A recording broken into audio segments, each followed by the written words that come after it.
نبی اکرم صلی اللہ علیہ وآلہ وسلم نے فرمایا، بے شک دین آسان ہے، اور جو شخص دین میں سختی اختیار کرے گا تو دین اس پر غالب آ جائے گا اور اس کی سختی نہ چل سکے گی۔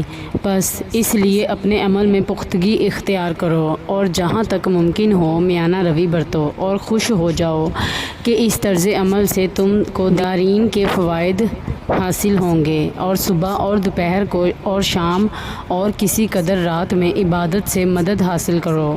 نماز 5 وقتہ بھی مراد ہو سکتی ہے کہ پابندی سے ادا کرو۔ صحیح بخاری حدیث نمبر 39۔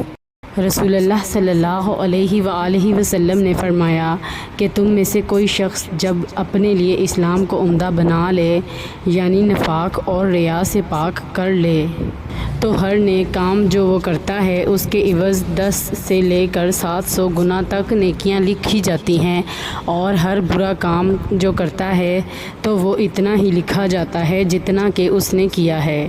صحیح بخاری حدیث نمبر 42۔ رسول اللہ صلی اللہ علیہ وآلہ وسلم ایک دن ان کے پاس آئے۔ اس وقت ایک عورت میرے پاس بیٹھی تھی۔ آپ صلی اللہ علیہ وآلہ وسلم نے دریافت کیا، یہ کون ہے؟ میں نے عرض کیا، فلاں عورت ہے، اور اس کی نماز کے اشتیاق اور پابندی کا ذکر کیا۔ آپ صلی اللہ علیہ وآلہ وسلم نے فرمایا، ٹھہر جاؤ، سن لو کہ تم پر اتنا ہی عمل واجب ہے جتنے عمل کی تمہارے اندر طاقت ہے۔ خدا کی قسم، ثواب دینے سے اللہ نہیں اکتاتا، مگر تم عمل کرتے کرتے اکتا جاؤ گے، اور اللہ کو دین کا وہی عمل زیادہ پسند ہے جس کی ہمیشہ پابندی کی جا سکے اور انسان بغیر اکتائے اسے انجام دے۔ صحیح بخاری حدیث نمبر 43۔